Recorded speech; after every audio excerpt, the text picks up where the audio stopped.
In this lesson, we'll talk about a few basic options that control the display of our objects inside the viewport. Okay, so for this lesson, I'm really just going to start with a blank scene here. Now let's start by just dropping in a couple of really simple primitive objects. So again, back to my little blue cube icon up here. Let's maybe just drop in a torus. And I can just grab the little blue arrow and pull this over to the side. And let's maybe drop in any other object, maybe just a platonic. And once again, just move that over, just grabbing one of these three little arrow keys. Now, when it comes to displaying objects in the viewport, Cinema 4D really does a pretty good job by default. So in a lot of instances, there's really not going to be a whole lot of reason for you to change a lot of these options. However, there are a few different ways that we can display objects in the viewport if you need to. So these options can be found inside the display menu, and this is where we can start to cycle through a few different display options. So by default, Cinema 4D is going to use this Garrow shading. So that gives us kind of these nice little specular highlights, kind of a really smooth overall appearance. If we want, we can turn on this Garrow shading with little wireframe lines. If it becomes necessary for you to see your wireframe, sometimes this can be really useful in modeling, which we'll start to get into modeling related tasks in some of our later lessons of this course. We also have the quick shading, which is similar to the Garrow shading, but it is sometimes going to not take into account quite so many specular highlights. It's a little lower quality, but sometimes a little bit faster to calculate.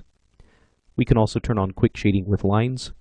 We have a constant shading, which you can see just shades everything one flat color. We have no shadows, no highlights, no sense of depth to this whatsoever.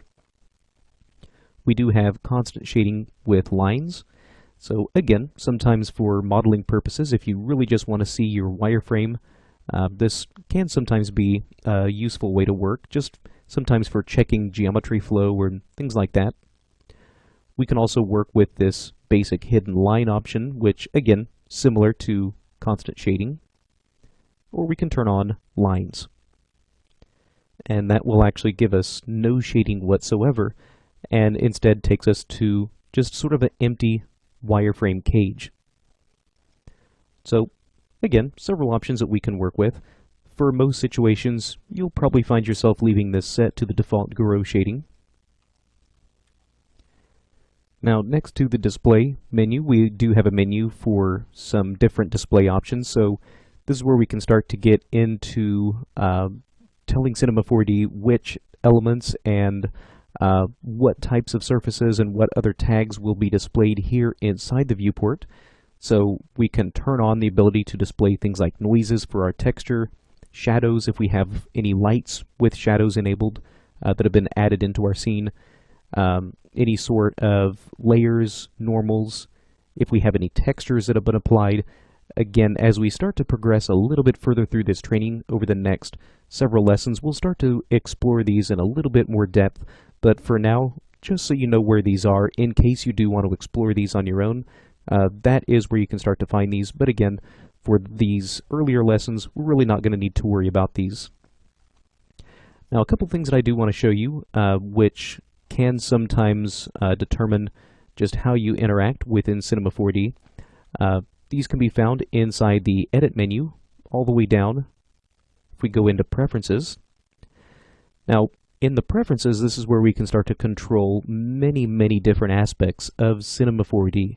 Now, I'm not going to talk about all of these different options, and truth be told, you really probably don't want to make it a habit of getting in here and messing with a whole bunch of these different options. These are sometimes really important to the way that Cinema 4D works, and just to sort of make things easier and make your life a little bit easier, I really wouldn't make it a habit of just going in here and really messing with these. But one thing that I will show you is up toward the top. If we go into the Interface Preferences, this is where we can start to change a few items that you may want to explore. So for example, we have things like the scheme, depending on which version of Cinema 4D you are using. Right now the default is set to dark scheme, but if we want, we could maybe set this to a light scheme, which you can see completely changes the interface color. This is actually much more close in appearance to some older versions of Cinema 4D. So if you're sort of nostalgic and want to see what this used to look like, or if you're a fan of earlier versions of Cinema 4D, you can switch that over. In my case, though, I do sort of prefer the dark interface, so I will leave that as it is. You do have the option to change things like the GUI font or the user interface font, where help bubbles will be displayed, when shortcuts will be displayed. So sometimes if you're trying to learn things like new shortcuts and what different icons and different tools do, sometimes these can be useful to turn on or off. Another thing that I do want to point out is found down in the navigation options, or the navigation preferences. So we have right now this option for reverse orbit. Now, in older versions of Cinema 4D, this is something that was actually turned on by default.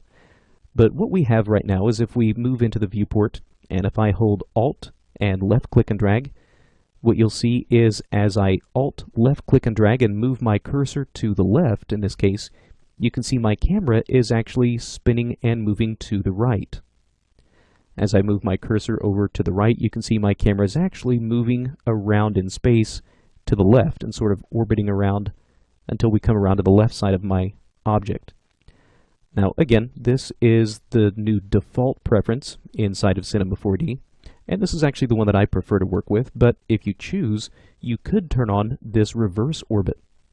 Now with the reverse orbit turned on, as I Alt left click and drag, and as I move my cursor to the left, you can see my cursor is rotating, or my camera is rotating around to the left.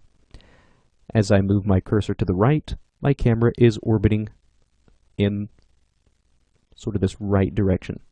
So depending on which option you want to work with, again, I really sort of like to work with this reverse orbit turned off. Okay, so that's a look at a few options that we have inside of Cinema 4D for controlling how we will actually move around inside of our 3D workspace, and also having a few options to control exactly how our 3D objects will be displayed as far as their viewport shading.